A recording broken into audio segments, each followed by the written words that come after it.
Good afternoon, ladies and gentlemen, and thank you for joining me for this video. Joe here with Tufel Gun and Armory, and in today's video we're going to be going into the critical dimensions for the bolt, buffer, and barrel of the modern sporting rifle platform, as well as the dimensions of some of the critical components that interact with it. We will then be going into some of the malfunctions and or damage that could occur if improper modifications are made, as well as training that gunsmiths can do to prevent all that from happening. With that being said, there's a few administrative notes. First and foremost is weapon safety. Got to make sure that the area is free of all live ammunition. Feed source is removed. There's nothing in the chamber, nothing in the workspace. We're clear. Second, this is an assignment for SDI, the Modern Sporting Rifle Elective FTE 217. It is about 5 p.m. on September 21st, 2025.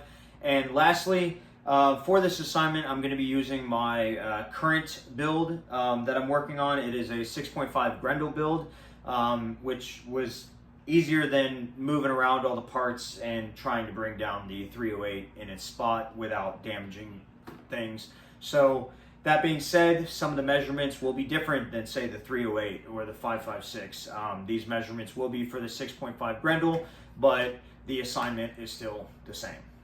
So with that being said, we will get into the dimensions of the bolt. For the length of the bolt is 2.803 inches. The length of the firing pin that interacts with it is 3.282 inches. And the length of the carrier is too long for the caliper, but using a tape measure I was able to get 6 5/8 of an inch. As far as widths, you got the body of the bolt is 0.512. The lugs are 0.739. The width of the firing pin is 0.151. And the width of the carrier is 0.944. The buffer and buffer spring, also too long for the caliper. The buffer is 5 9/32 of an inch. The spring is 12 3/4 inches. They are both the same weight at, the same length at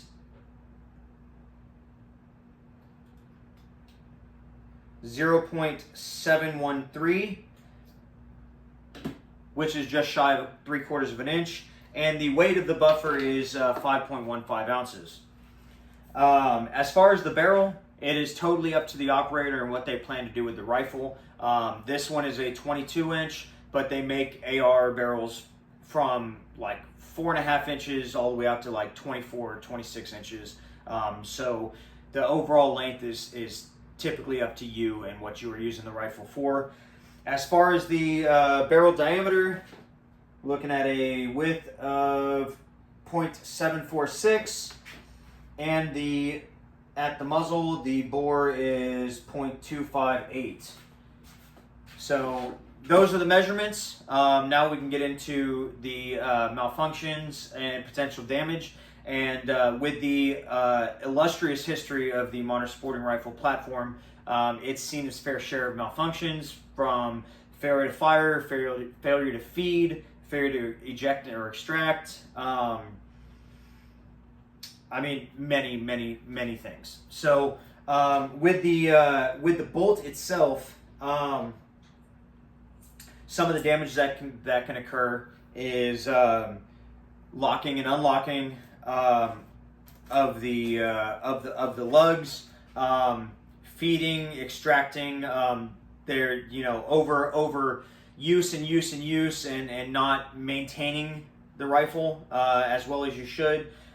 You could look at actually the actual firing pin, the little notch breaking off, as well as the hardware on the extractor from the pins to the springs, and then you won't be able to extract the round from the chamber. For the buffer and buffer spring, the buffer and buffer spring have to do a lot with the tuning.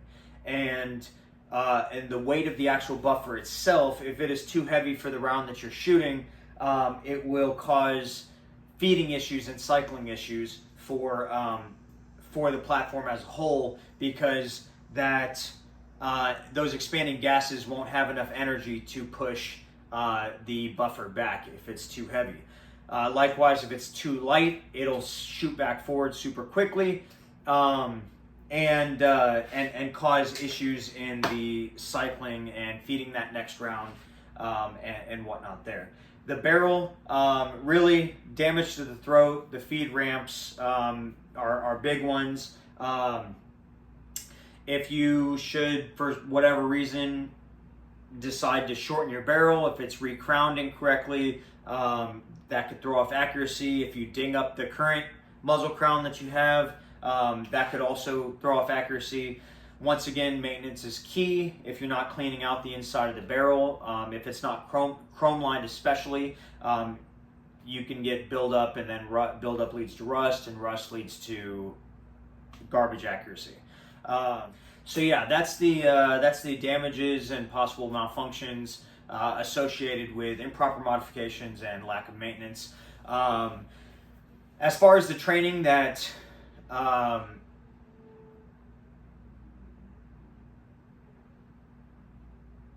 we gunsmiths